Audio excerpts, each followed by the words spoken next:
I just don't belong here. Let me explain what that means. I say that all the time to people. I've told my dad that. I've told people I just don't belong here. This world has become Sodom and Gomorrah to me. It's become a place where, I just don't belong in this place. When you see evil take over the way it has in the last 2.5 years since Biden's been in, it's just alarming to me. I know that the end of times, a lot of the things that are happening now support Revelation in the Bible and Timothy and even Matthew, places where it goes into little details of the end of time of what will happen at that point. And a lot of the stuff that's happening right now is lining up right with it. When you have people in this world fighting and holding rallies and holding up signs and supporting murdering babies, and even rejoicing in it and proud of abortions that they've had, and looking at the people that oppose their view as evil, is exactly the opposite of what you see. Murdering is evil. Supporting life is not evil, but it's flipped. And the people that support life are viewed as evil, as stripping away rights for the people that want to murder babies. When you have people that are born male or female and they decide that they know better than God, that God created them as a man, but they are a woman. And so they mutilate their bodies and change their bodies, pretty much playing God and telling God, you're wrong, I'm right, I'm changing this. And so and people have a right to sin however they would like to sin, and I support that all the time. I sin too, and my sin, just because my sin's not the same as yours, doesn't make my sin any better or worse than yours. The difference, I think, between that is, for me, when I sin, when I do something I know is wrong, I feel bad about it, and I ask God to forgive me for that, and then I try not to do it again. Sometimes I do, sometimes I don't. But when Jesus healed people or did anything like that, he would always follow that with "go and sin no more." And they would leave, and hopefully you don't really hear any more about those people that he healed. But those people hopefully went and listened to what he had to say. When I was a kid, I played with dolls. When I played with my sisters, who were a year behind me, 10 months behind me, and a year behind her. So I had two sisters that were right behind me within 2 years. So I did a lot of playing with them growing up, and when we did play house and little kid games back then, I would always be the dog, walk around on all fours, and crawl around on my knees and my hands and act like the dog. And my mom and dad would go, "Oh my God, is he a dog? Is he a dog?" When we got done playing, I got up and I loved animals. I played with Barbie dolls. They'd be playing with their Barbie dolls. They'd come in and we'd play. I'd play with Barbie dolls with them. My dad didn't go, "Oh my God, I think he wants to be a girl."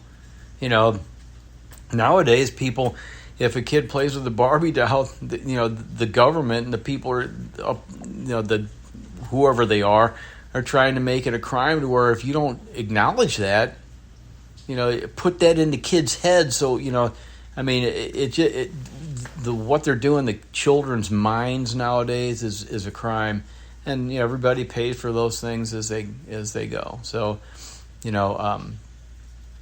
but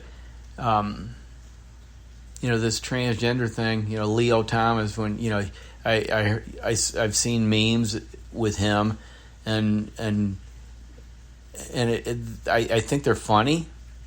And I think, and I laugh at him, then I realize, wow, they're not funny. I mean, there was a meme of him, and it had a picture of him being interviewed by some reporter, and the reporter said, "So what's next for you?" And Leo Thomas says, "Well, I've conquered women's sports. Now I think I'm going to go into maybe paraplegic next, or maybe even the Special Olympics." And I laughed about it, but I thought, that's not funny. I mean, that's not funny. Down here at Cobblestone on vacation, it's raining now. That's why I wanted to do one of these podcast things, because I haven't done one in a while. But I was listening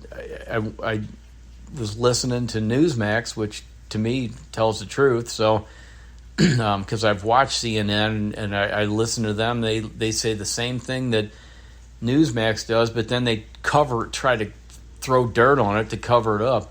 But and that's why I was doing this podcast, because it was just like, this world is just so messed up. I was talking to a friend of mine here, and we were talking about this kind of stuff, the identifying as and all that, and he said, he goes, yeah, there's a school that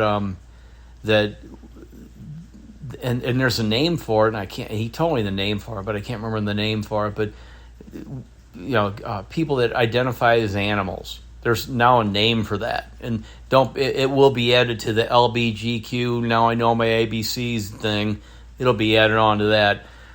But he said, I go, "You're kidding me?" He's like, "No." He goes, there was a school where the parent of one of these kids that identifies as a quote unquote cat, goes around at home and licks their arms and stuff like they're a cat. They went to the school board meeting and demanded that they have a litter box in the bathroom so their kid could go to the bathroom. And I was like, "You are kidding me." And he's like, "No, I'm not."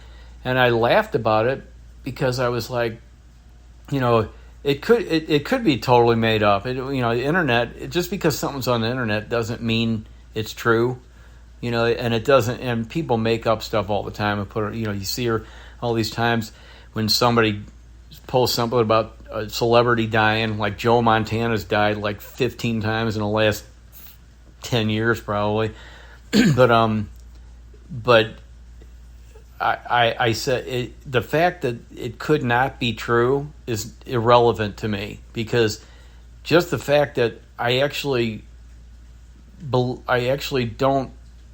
can't just rule it out as ridiculous is ridiculous in itself. The fact that I cannot hear that story and go, that's not true, is ridiculous. The fact that I hear that story and I go, "You're kidding." Oh my God, and actually have to entertain the thought that it could be real. That is a very, very sad thing.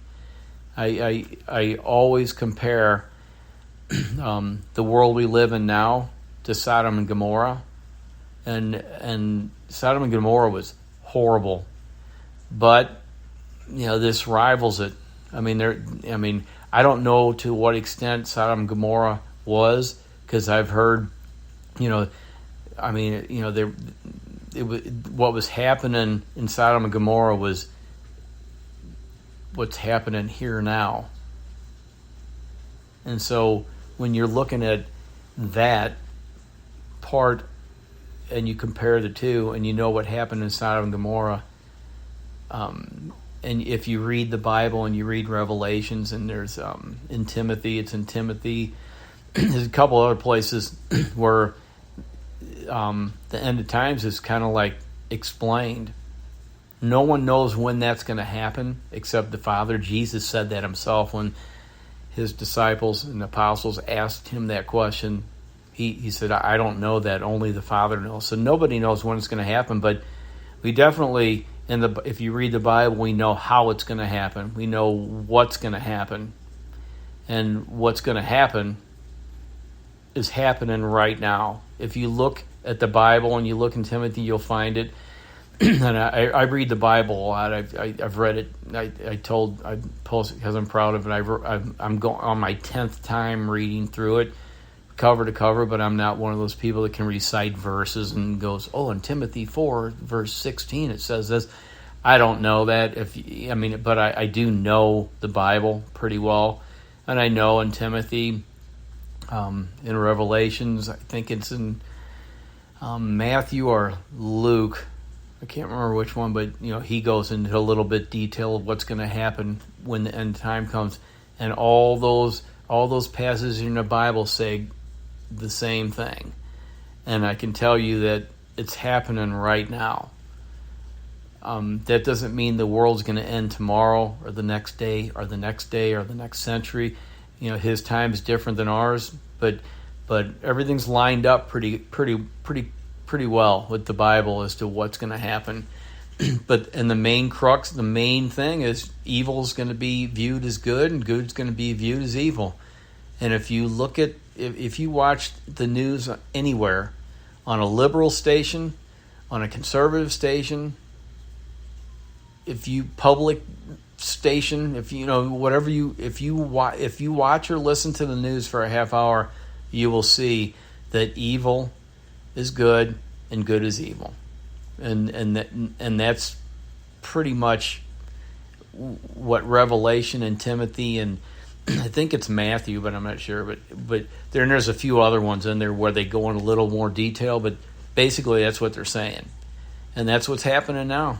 You see, school shootings. You see, with the Biden administration, they cheated to get in. They got in, and they immediately destroyed all the good things that President Trump had done. And you can say what you want about President Trump, and I don't care if his name was Jim Smith. He was the most pro-life president we've ever had, and he defunded Planned Parenthood. And the first thing Biden did was come in and fund them and get them back running again so they could start murdering babies. That by itself is enough to tell me that Joe Biden and his administration is an evil, evil administration. I've been told before from people that that have said to me, "Oh, you can't base your vote on just one thing like that." Well, yeah, you can, and I do. I can base my vote on the color of the president's eyes if I wanted to, but my pro-life stance has always been extremely strong, and anybody that opposes that stance, to me, you're evil. I mean, you're evil. Now, that's not to say that I've had somebody tell me, President Trump used to be pro-choice. And I was like, yeah, and Paul used to be a murderer of Christians. So what? Paul was a murderer of Christians, and he became the biggest influence in the Bible. And I mean, one of the strongest Christians that ever walked this earth. And he used to massacre Christians by the thousands. And so, people can change. So I've had women come up to me in bars that know me and know how strong I am in that and how strong I am in my faith, and kind of come up to me and talk about that. One particular one came up and was telling me she had an abortion when she was 17 years old, and she feels horrible about it. And I said, well, you know what? You're forgiven then. If you feel so bad about it, and people that do that and feel bad about it, oftentimes they'll tell a Christian if you go to a priest or a pastor, oftentimes they'll tell the person, name that child, mourn that child like you would any child that you had or any child that you would have. And that's what they tell them to do. And so a lot of people, and then you can put closure on it. You can, and just like, and the great thing about that is when you do that, when you reach heaven, you'll see your child there for the first time. With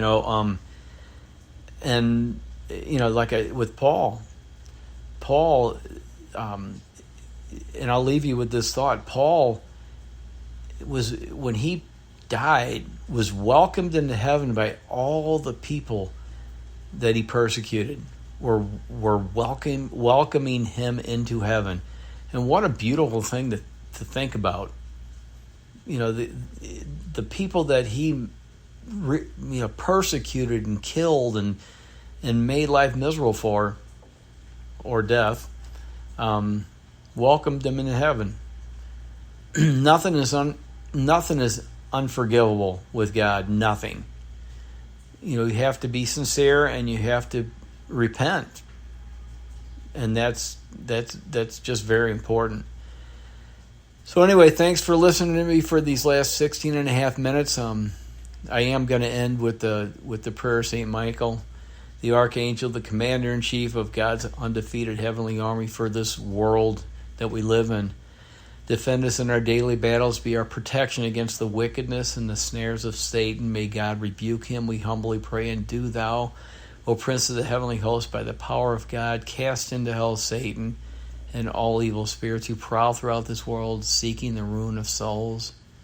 Amen. Until next time, be good to each other. Love unconditionally. God bless.